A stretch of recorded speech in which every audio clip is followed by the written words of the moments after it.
Story 1. I was traveling, and on one leg of the trip what I thought was a 2-hour layover was actually a 26-hour wait. I didn't have the right visa to leave the airport, and the customs officer said I wouldn't be able to stay overnight.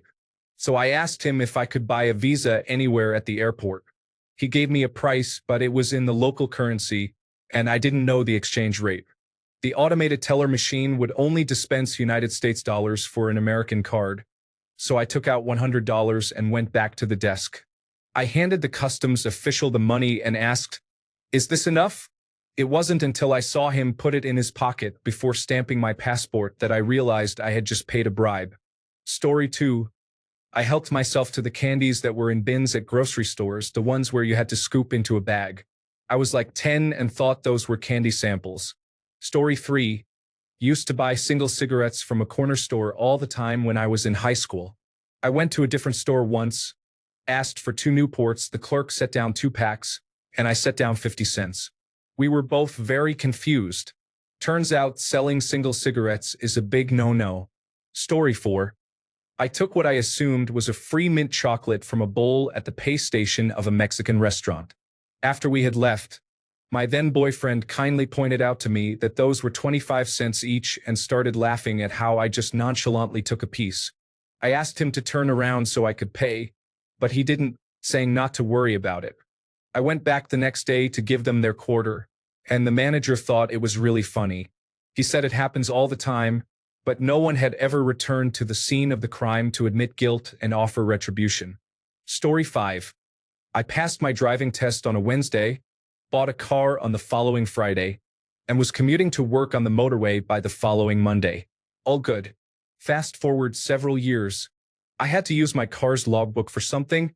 I think I was changing my insurance company or something. It was a while ago, so my memory is hazy. I couldn't find it, so I went fishing around through every drawer in the house. And when that turned up nothing, I started going through old boxes of files and stuff. Eventually, I came across an envelope addressed in my handwriting to the Driver and Vehicle Licensing Agency. So I opened it, confused. Inside, I found my driving test pass certificate, all the forms for applying for a full driving license, and a postal order to pay for the license. This sentence alone should tell you how long ago it was. My first realization was that I had done all the things that I needed to do, except post the damn envelope. My second was that I had been driving for years without a license, which meant that in turn my insurance was invalid, so I was also driving without insurance.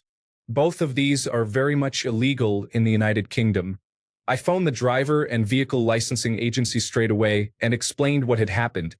And the person I spoke to said it's not an unusual occurrence and asked me when I actually passed my test. He winced a bit when I told him and said that if it had been a couple of years or so, they would have just honored the test certificate and sent me out my license. But since I had actually been driving like this for 13 years, luckily without a crash or incident, they couldn't do that, so I would have to take my test again, both theory and practical. And that's how I managed to perpetrate a 13-year-long crime spree and pass my driving test twice. Story 6. Almost every day in college, I would stop at a gas station near my place to pick up a snack, drink, or whatever. And on my way out, I would grab a copy of the newspaper from the stand right next to the door, without paying for it, every time, because my foolish self for some reason thought newspapers were free. I was oblivious until my college boyfriend finally saw me do it and pointed out I was stealing. Oops. Story 7. I bought some books to study up on Thailand before spending a summer there. I didn't finish the biography of the king I was reading, so I brought it with me on my trip. A bit into the trip, some Thai students saw me reading it and were very interested. I found out that the biography I was reading was banned in the country. I could get jail time if I was caught with it, and they really wanted to borrow it so they could copy it to read for themselves to see what the government didn't want them to see. Story 8. I took a fake knife to school for a magic show. I planned on stabbing myself and tada no blood. Unfortunately, I showed a friend early in the day, and he ran around recess pretending to stab about 10 kids. I ended up in the office with the police and my mother. 3rd grade, I believe. This was in 1997. I'm sure it would have been a hit at the talent show had it not caused complete panic during recess. It was very realistic. Story 9. starting a small fire in some bushes behind an apartment when I was about 11 and putting copper and magnesium in it and just messing around. It was actually a very small fire and much smaller than the typical campfire, but we rightfully got caught when a fire truck came by. Had to go to fire safety school and an anti-pyromania course. Story 10. I scanned a dollar bill and printed it out in computer class in 7th grade. The substitute teacher called the police. An officer showed up, took me into a small room, threw the actual book at me, and made me read the entries on counterfeiting aloud. I was super scared, but girls liked me a lot more after I got pulled out of class by the police. Story 11. I was in 8th grade. A girl in my class was bullying me and threatened to kill me in a very graphic and violent way. She told me she would do it during graduation and then violate me with the knife for everyone to see. I had had enough of her nonsense. It had been a whole year and no one had done anything, so I said, "Not if I kill you first," which technically is a death threat. A teacher overheard me, and I got marched to the principal's office. The principal called the police, and I got screamed at by a grown man inches from my face, spit hitting my cheeks, for about 20 minutes. He finally got to the point of threatening to take me to jail. I stood up and said, "Do it. Anywhere is better than here." That finally prompted a call to my father, who happened to be a juvenile prosecutor. I still got in-school suspension while the bully and everyone got to go on the school field trip, but I didn't get arrested. Story 12. I went trout fishing and kept about 5 illegally sized trout. The river I was on has multiple different zones with all different legal sizes that people can keep, and in some zones you can't keep trout of any size. I thought I was in a certain zone. I never got caught, but if I did, it probably would have been a $300 to $500 ticket, and I would have gotten the fish confiscated. Story 13. I once built a 3-foot-long blowgun for target shooting. It was winter and I was bored. I got pretty good with it, so I thought I might use it to hunt. Not being a total idiot, I looked up the legalities of it, and it turns out you can't even own one here. So it's back to being plumbing supplies again. Story 14. I thought the postcards in the hotel lobby were free. When I showed my mom in the car, she said that it was stealing, and I had to give them back. On my way out of the hotel, I walked through their plate glass window. I have scars all over my body now, including one right between my eyes. Lesson learned. Doing the right thing will try to kill you. Story 15. I found a 6-point deer skull in the woods, thought it was cool, and took it home. It turns out legally I was supposed to call the games commission and pay $10 per point to keep it. Story 16. When I was really little, like a toddler, my mother pushed the cart close enough to a fire alarm at the grocery store that my curious hand was able to find it, owing, I'm sure, to her profound embarrassment and disgust. My mother spent the evening regaling me with tales of how horrific jail would be and how what I did could lead me there. Story 17. When I was 18, my grandmother passed away, and I had to attend her funeral in France. I wasn't attached to her since we only met twice, but we needed a member from the North American contingent to make an appearance. I volunteered. It turns out she had passed away in a small room in an ancient family home in the French countryside. Next to her room was a huge room full of old bottles of alcohol. No one wanted them. I was 18, so I also volunteered to check the bottles. I found a bottle of very old absinthe, over 100 years old. The seal was intact, so I decided to bring it home to North America. I later found out that absinthe would have been considered a narcotic because of wormwood. I only claimed 1 bottle of alcohol to customs. I still have it 18 years later, and it tastes disgusting. Story 18. I took a cool rock from a national park when I was a kid. I still have it and intend to return it one day. Also, in the mid-1990s, there was some stupid computer game on one of the demo computers at Circuit City. I brought a floppy disk from home and copied the game so I could have it for free. Story 19. I knew it was illegal at the time, but I had an unlimited rental pass at Blockbuster. I'd walk in, rent a movie, go home and burn it, make copies, come back in, and repeat all day. I probably backed up Blockbuster's entire collection for them. Story 20. Not me, but an old friend from church, of all places. Every time while grocery shopping, he would grab one of those pre-made sub-sandwiches and eat it. If I recall correctly, he believed, you don't have to pay for it if you finish while still shopping. Apparently, he thought it was provided by the store and priced into the grocery items. Another friend had to burst his bubble that you absolutely do have to pay for it, and doing otherwise is theft. He was eating these free sandwiches for months or even years while shopping alone, completely ignorant of the truth until that day. Story 21. When I was 12 and had just discovered what my private parts were good for besides urinating, I got on the internet to see for myself what the fuss with pornography was about. I was quite disappointed to find out that all you got to see were ladies much older than the girls I had a crush on at that time.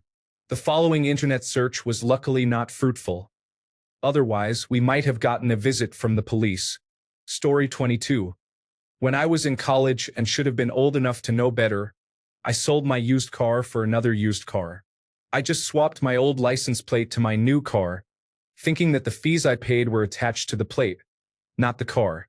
It wasn't until I went into the Secretary of State months later to renew my tags that I found out that just switching the legal plate to a different vehicle was illegal.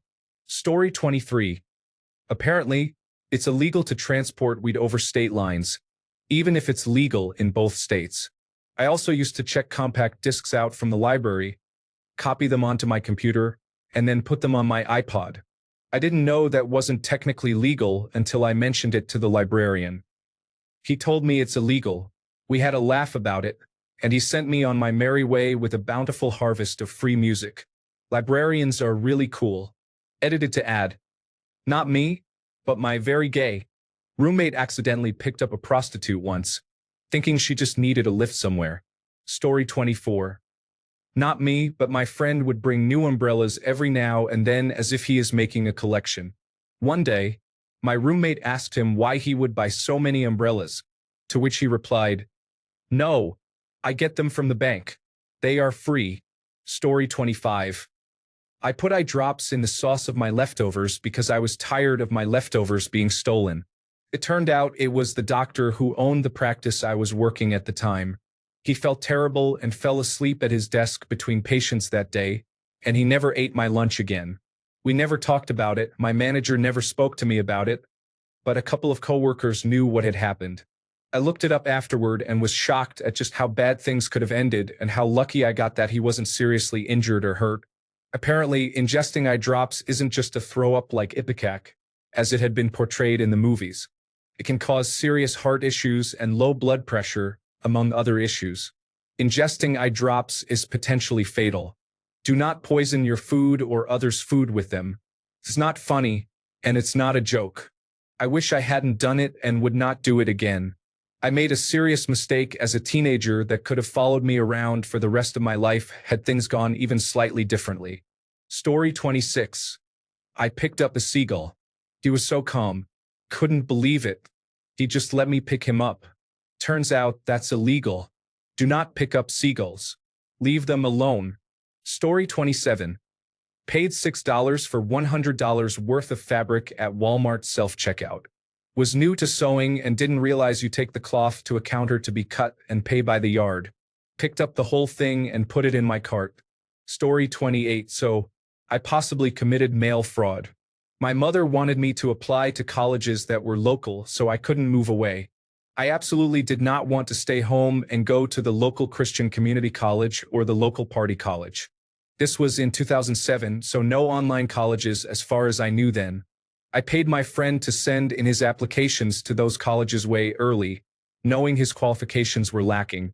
I took his denial letters and edited them on my school computer to look as if I was being denied application.